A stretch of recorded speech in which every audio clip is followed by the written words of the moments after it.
मेरे पीछे है जिसको किडनैप कर सके। सोच भी नहीं सकता कि तू ऐसी क्यों नहीं हद कर सकता है। शर्म आती है सोचे कि तूने ऐसी हदीत की, पर मुझे कोई शर्म नहीं आती। तूने कभी सोचा है अगर माँ को इस बात का पता चल जाए कि शरण ही उनका खोया हुआ बेटा यशवर्धन है तो क्या सीरियल तुमसे तुम तक में आ गया है। बहुत ही धमाकेदार ट्विस्ट। जी हाँ, आप आने वाले ट्विस्ट में देखने वाले हैं कि यहाँ पर जो अनु होती है उसे और गायत्री माँ दोनों को पता चल जाता है कि चरण जो है वही यशवर्धन है। और ये सुनने के बाद माँ शॉक रह जाती हैं। एक तरफ खुशी के आंसू है तो दूसरी तरफ ये गम है कि आखिर झंडे ने ये सच क्यों छुपाया। चलिए बताते हैं आखिर कैसे उन्हें पता चलेगा। लेकिन हाँ, अगर अभी तक आपने हमारे चैनल को सब्सक्राइब नहीं किया है तो जल्दी से कर लीजिए। जहां आप आने वाले ट्विस्ट में देखने वाले हैं कि असल में होता कुछ ऐसा है कि जो आर्य होता है यहाँ पर वो लौट आया है मीटिंग से, जिसके बाद वो आते ही झंडे से मिलता है, उस पर गुस्सा करता है और कहता है कि तूने जानबूझकर मुझे यहाँ से भेजा था ना, ताकि तू मेरे पीठ पीछे ये सब कर सके।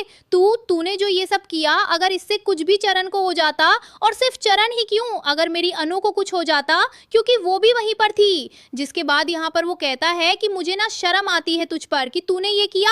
जिसके बाद वहां पर झंडे कहता है लेकिन मुझे कोई शर्म नहीं आती, क्योंकि अगर मैं ये नहीं करूंगा ना तो माँ को आज ना तो कल ये पता चल ही जाएगा कि वो उनका खोया हुआ बेटा यशवर्धन है। जिसे सुन लेती है अनु और वो शॉक रह जाती है। जी हाँ, माँ भी उसी के साथ आई होंगी और वो भी ये सब सुन लेंगी, क्योंकि माँ अनु को अकेले नहीं आने देंगी। तो माँ जैसे ही ये सुनेंगी उन्हें बहुत बड़ा झटका लगने वाला है और वो कहने वाली है कि तुमने तो मुझसे मना किया था ना कि वो मेरा यश नहीं है, तो अब क्यों बोल रहे हो। जिसके बाद यहाँ खूब इंटरेस्टिंग सा ट्विस्ट होता है, देखने को मिलेगा। जी हाँ, सीरियल बहुत ही धमाकेदार चल रहा है।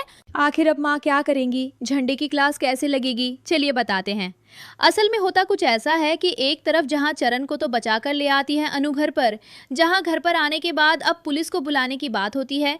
लेकिन यहां पर अब ट्विस्ट तो तब आ जाता है जब माँ वो कहेंगी कि पुलिस के झमेले में नहीं डालते हैं इस बच्चे को, इसे वैसे भी रेस्ट की ज़रूरत है। जिसके बाद अनु भी यही कहती है। यहाँ पर अब दूसरी तरफ पुष्पा पूरे तरीके से फंसती जा रही है, क्योंकि एक तरफ जहाँ उसने इतने लोगों से पैसे लिए हैं तो वहाँ पर ट्विस्ट आ जाता है। जी हाँ, वो लोग उसके घर पर आ जाते हैं और कहते हैं कि जॉब के लिए कुछ हुआ आगे या नहीं हुआ, या फिर तुम हमारे पैसे खा गई। अगर अगली बार आने तक नहीं हुआ ना हमारा काम तो फिर देखना हम क्या करते हैं।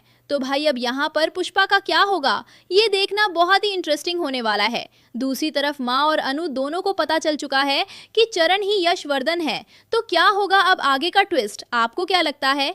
क्या राजनंदिनी के बारे में भी अब जल्द धीरे धीरे ऐसे ही खुलासे होंगे? आप हमें ज़रूर कमेंट करें। ऐसी खबरों से जुड़े रहने के लिए हमारे चैनल को ज़रूर सब्सक्राइब कर लें।